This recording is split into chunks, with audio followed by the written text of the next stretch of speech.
Desde su sorprendente fuga en 2015 hasta su captura final, Joaquín El Chapo Guzmán ha sido una de las figuras más enigmáticas y aterradoras del crimen organizado mundial. Pero, ¿qué sucede después de que este gigante del narcotráfico es finalmente apresado? ¿Qué tan perturbadora y peligrosa es la vida de El Chapo dentro de las más temidas prisiones de máxima seguridad? Hoy en Mafia Sin Máscaras te revelaremos la verdad oculta detrás de las rejas. El fenómeno de Joaquín El Chapo Guzmán es un tema que combina la fascinación por el crimen organizado con el contraste de su imagen como un hombre que, a pesar de ser uno de los criminales más temidos, logró ganar la admiración de muchos. Su historia está marcada por una serie de eventos complejos que muestran cómo una figura tan oscura puede en ciertos contextos llegar a ser vista como un héroe por algunos sectores de la sociedad, lo que genera una profunda reflexión sobre el concepto de justicia y poder en México.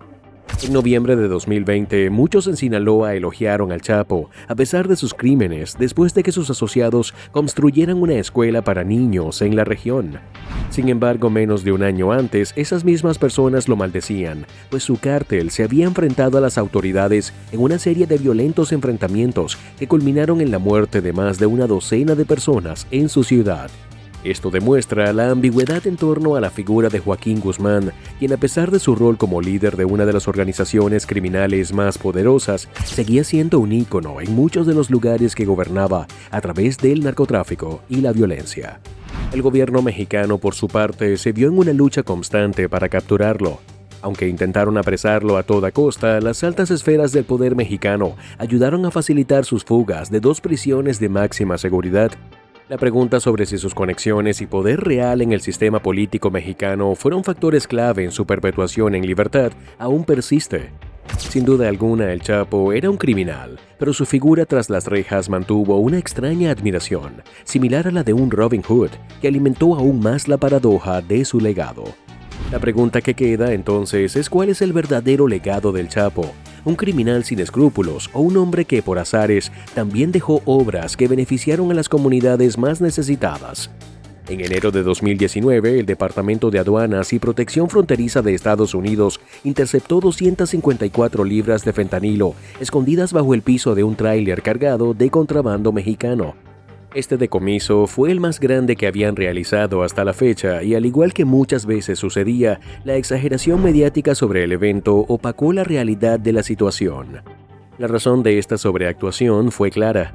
Este decomiso coincidió con las deliberaciones en Brooklyn sobre el destino de El Chapo, quien ya había sido arrestado por el gobierno estadounidense. Después de años de trabajo, el gobierno de los Estados Unidos finalmente había logrado lo que deseaba. No obstante, este no fue un resultado inesperado, sino la culminación de un proceso largo y laborioso. En este punto, la vida de Joaquín Guzmán Loera parecía destinada a marcar un antes y un después en el mundo del narcotráfico. Nacido el 4 de abril de 1957 en la pequeña comunidad de La Tuna, en el municipio de Badiraguato, Sinaloa, Guzmán no provenía de una familia adinerada. Sus padres, Emilio Guzmán Bustillos y María Consuelo Loera Pérez, eran agricultores que se ganaban la vida cultivando la tierra. Sin embargo, a pesar de haber crecido en este entorno rural, El Chapo no parecía estar hecho para la vida en el campo. Desde joven mostró un carácter decidido y a los 15 años comenzó a cultivar su propia plantación de marihuana junto a sus primos. Fue en ese momento cuando adoptó su famoso apodo El Chapo, una jerga mexicana derivada de la palabra chaparro, que hace referencia a alguien de baja estatura, pero la ironía es que, a pesar de su tamaño físico, Guzmán no fue pequeño en sus aspiraciones y en sus logros dentro del crimen organizado. El Chapo dejó su hogar en La Tuna cuando aún era un adolescente. En busca de un futuro lleno de riquezas y poder, empezó a trabajar como sicario para el cártel de Guadalajara, liderado por Héctor El Güero Palma. Durante este tiempo, Guzmán se encargó de supervisar los envíos de droga a través de las montañas de la Sierra Madre. Sin embargo, su ambición fue más allá de ser solo un sicario, pues empezó a presionar a los trabajadores para que transportaran mayores cantidades de drogas. A medida que su reputación como un hombre despiadado y capaz de ejecutar sin piedad crecía, también lo hacía su ascenso dentro de las filas del narcotráfico. Esta combinación de ambición y crueldad no pasó desapercibida, y pronto Guzmán pasó a formar parte de las élites del crimen organizado mexicano. En los años 80, su vida dio un giro trascendental cuando conoció a Miguel Ángel Félix Gallardo, quien fue conocido como el padrino del Cártel de Guadalajara. Bajo la tutela de Gallardo, el Chapo se encargó de la logística del cártel. Sin embargo, ese tiempo también sirvió para que Guzmán consolidara relaciones con otros narcotraficantes, algo que más tarde jugaría un papel crucial en la expansión de su propio cártel. La caída de Félix Gallardo en 1989, cuando fue arrestado por las autoridades mexicanas, representó una oportunidad dorada para el Chapo. La división del Cártel de Guadalajara dio lugar a la creación del Cártel de Sinaloa, que se consolidó rápidamente como una de las organizaciones criminales más poderosas y violentas del mundo. A partir de esta división, Guzmán se alzó como uno de los principales líderes del narcotráfico en México. En colaboración con Ismael El Mayo Zambada, uno de sus socios más cercanos, el Chapo no solo expandió las operaciones de su cártel, sino que perfeccionó las tácticas utilizadas para el tráfico de drogas. En este periodo, el Chapo se destacó por su capacidad de mover enormes cantidades de cocaína, marihuana y otras sustancias, utilizando métodos innovadores. Fue pionero en el uso de túneles subterráneos para atravesar la frontera entre México y Estados Unidos, lo que le permitió evadir con eficacia a las autoridades. Así su riqueza creció junto con su imperio criminal, pero la vigilancia de las fuerzas de seguridad también aumentó, lo que llevó a que su nombre comenzara a resonar en los medios de comunicación y en los círculos de poder internacionales. Durante estos años, la vida del Chapo estuvo marcada por varios intentos de asesinato por parte de otros cárteles, como el de los Arellano Félix, quienes enviaron a sus sicarios para eliminarlo. A pesar de que estos intentos fallaron, la violencia en México en particular, en ciudades como Guadalajara y Tijuana, aumentó significativamente. El Chapo se convirtió en un objetivo prioritario para las autoridades, pero su habilidad para escapar y esconderse en lugares remotos le permitió mantenerse un paso adelante. En 1993, después de un ataque fallido a su vida que resultó en la muerte del cardenal Juan Jesús Posada, el Chapo se vio obligado a huir de México, primero a Guatemala y luego a otros países de Centroamérica. Sin embargo, su carrera como fugitivo sería breve, pues las autoridades internacionales ya lo tenían en la mira. Finalmente, tras ser capturado por el ejército guatemalteco en 1993, el Chapo fue extraditado a México, donde fue encarcelado en la prisión de máxima seguridad del Altiplano. Su estancia en prisión, sin embargo, no significó el fin de su imperio, sino más bien el inicio de su habilidad para escapar y recuperar el control de su cártel. Durante este tiempo, el Chapo siguió manejando sus operaciones desde su celda, sobornando a funcionarios y manteniendo el poder sobre sus asociados. Su primera fuga en 2001 fue una de las más emblemáticas, ya que según algunos relatos, escapó de la prisión en un carrito de lavandería, aunque otras versiones apuntan a que tenía tanto poder que simplemente salió disfrazado de oficial de policía. De cualquier manera, su fuga mostró la magnitud de su influencia y control, incluso detrás de las rejas. Si creías que esta historia había llegado a su fin, te invito a seguir viendo hasta el final. La vida del Chapo, llena de giros inesperados y un sinfín de eventos que parecen sacados de una película de acción, sigue ofreciendo lecciones y reflexiones sobre el poder, el crimen y la influencia. Todo comenzó con la codicia. Sí, como lo escuchas, a medida que el cártel de Sinaloa crecía, el Chapo no se contentaba solo con las ganancias derivadas del tráfico de drogas, sino que expandió su dominio hacia nuevas áreas. Sin embargo, su ascenso al poder no estuvo exento de obstáculos. A pesar de que el Chapo comenzó a sentir la gloria de su dominio, las autoridades mexicanas, junto con la DEA, no se quedaban de brazos cruzados. En 2004, el ejército mexicano, tras recibir información sobre su paradero, realizó una operación para capturarlo. El Chapo, siempre un paso adelante, escapó antes de que pudieran irrumpir en su refugio, un rancho remoto en las montañas de Sinaloa. Su capacidad para desaparecer era asombrosa y esa habilidad para evadir la captura seguiría siendo una constante en su vida. Poco después, en 2010, el Chapo, ya reconocido como uno de los hombres más buscados del mundo, se casó con la reina de belleza Emma Coronel. Este evento, lejos de ser privado, fue una fiesta a la que asistieron figuras del crimen organizado de México, convirtiéndolo en un escaparate de su poder. Las autoridades mexicanas, al enterarse de la celebración, decidieron lanzar una operación para capturarlo. Sin embargo, una vez más, el Chapo logró escapar, demostrando que sus planes de evasión eran meticulosamente coordinados y no dependían de una sola persona, sino de un sistema de seguridad sólido. Mientras tanto, en el extranjero, la DEA, a pesar de no tener jurisdicción directa en México, trabajaba en colaboración con las autoridades mexicanas para desmantelar el cártel de Sinaloa. Pero a diferencia de lo que muchos pensaban, la estructura del cártel no era una pirámide con el Chapo en la cima, sino más bien una red de niveles interconectados.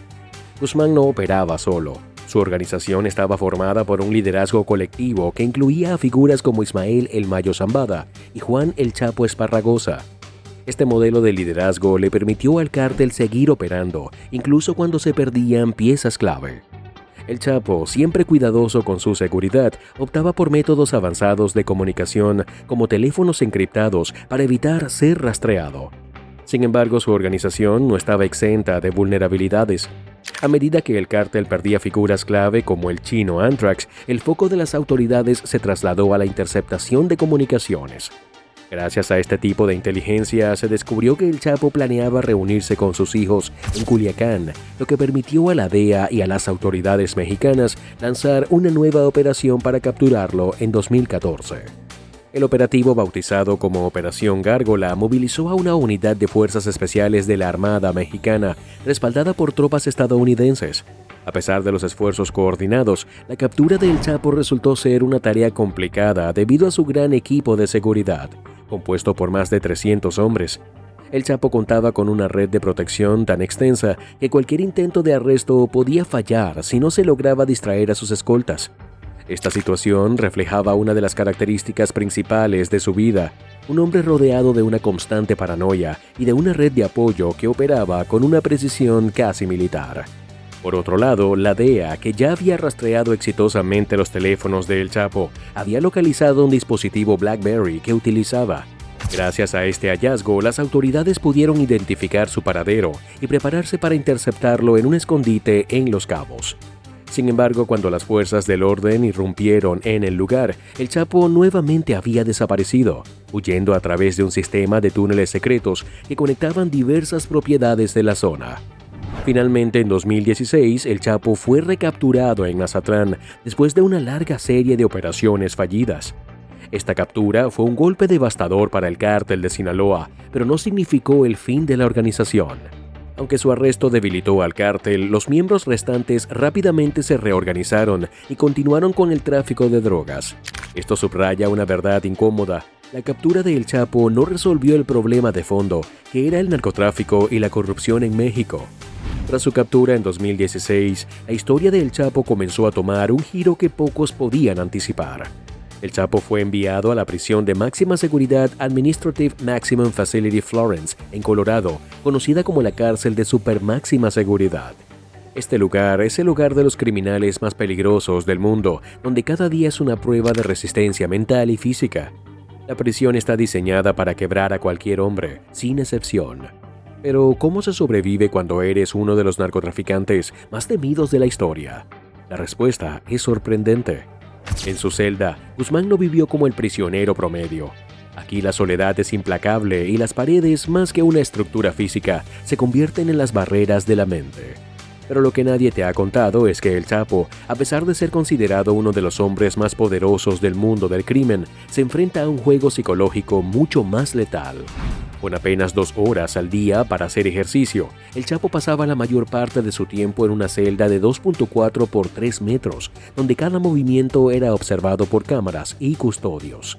En este lugar no había espacio para el lujo. Su vida estaba reducida a una rutina repetitiva y opresiva, lejos de los lujos que había disfrutado fuera de las rejas. Durante su tiempo en la Administrative Maximum Facility Florence, el Chapo no estuvo completamente aislado. Gracias a sus conexiones con su organización y con personas clave fuera de la prisión, pudo seguir controlando su imperio de una manera insólita. Los informes de inteligencia revelan que desde su celda mantenía una comunicación constante con sus hombres a través de mensajes codificados y envíos secretos. ¿Cómo lo hacía?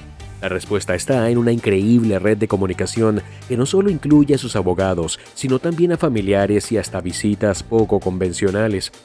Los abogados del Chapo no eran solo sus defensores legales, eran los mensajeros de un imperio. Utilizaban canales clandestinos para transmitir mensajes de gran importancia, permitiendo que el Chapo siguiera dirigiendo operaciones sin levantar sospechas. Pero, ¿cómo pudo hacer todo esto sin ser detectado por las autoridades? Bueno, aunque muchos pensaron que la caída del líder del cártel de Sinaloa marcaría el fin de la organización, pronto quedó claro que los problemas del narcotráfico no terminarían con su arresto. La estructura del cártel era mucho más compleja de lo que se pensaba, y la falta de liderazgo del Chapo no significaba el fin de la red de distribución de drogas.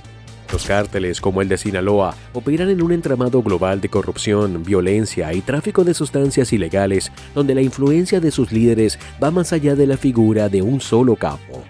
Algunos analistas sugieren que, en lugar de frenar el narcotráfico, el encarcelamiento del Chapo podría haber agudizado la competencia entre los cárteles.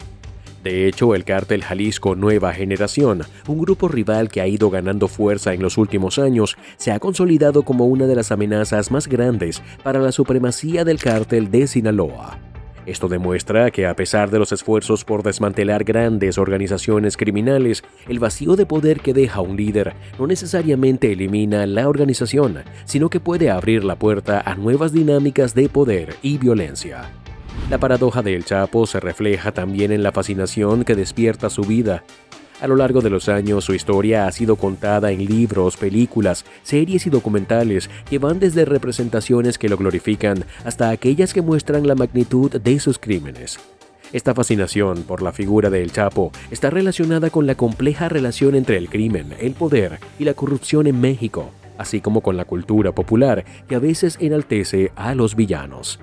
Al final, la caída de El Chapo no fue el final de su historia, ni la solución al problema del narcotráfico. La estructura del narcotráfico sigue vigente, con nuevas figuras y nuevos actores ocupando los espacios que él dejó. Los cárteles continúan operando, adaptándose a las circunstancias y evolucionando con el tiempo.